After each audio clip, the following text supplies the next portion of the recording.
सिंधुदुर्ग जिल्ह्यातल्या राजकोट किल्ल्यावरचा छत्रपती शिवाजी महाराजांचा पुतळा घडवणारा शिल्पकार जयदीप आपटे हा त्याच्या कुटुंबासह कल्याणच्या राहत्या घरातून फरार झालाय।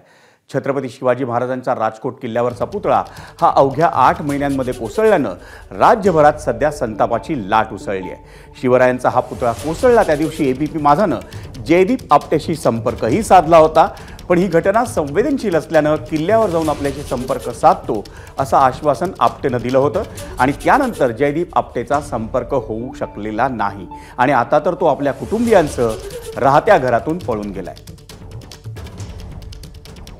पाहूयात आमचा प्रतिनिधी सुरेश काटेचा रिपोर्ट। राजकोट किल्ल्यावरील छत्रपती शिवाजी महाराजांचा पुतळा कोसळल्यामुळे राज्यभर संतापाची लाट उसळली आणि खरं पाहिलं तर या राजकोट किल्ल्यावरती वर्षभरापूर्वीच जयदीप आपटे यांनी हा पुतळा उभारण्याचं काम केलं होतं आणि भारताचे पंतप्रधान नरेंद्र मोदी यांच्या हस्ते देखील यांचा सत्कार आणि पुतळा उभारल्यामुळे यांचं कौतुक देखील पंतप्रधानांनी केलं होतं। मात्र आत्ताच हा पुतळा कोसळल्यामुळे आता जयदीप आपटे जे आहेत ते त्यांच्या कुटुंबासहित फरार आहेत। आपण कल्याण येथील त्यांच्या घरी आता आलेलो आहोत। जर पाहिलं तर त्यांच्या घराला आता हे टाळं लावलेलं आहे आणि ते कुटुंबासहित येथून फरार झालेले आहेत।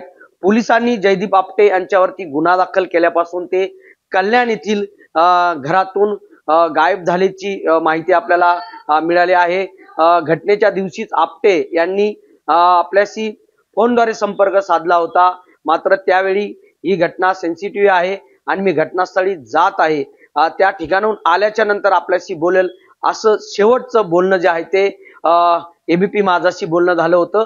त्यानंतर ते पुन्हा आपल्या संपर्कामध्ये आलेच नाहीत आणि आपण आता यांच्या घरी पोहोचलो तर यांच्या घराला टाळं लावलेलं आहे। कॅमेरामन योगेश गावटेसह सुरेश काटे, एबीपी माझा, कल्याण। एबीपी माझा, उघडा डोळे बघा नीट।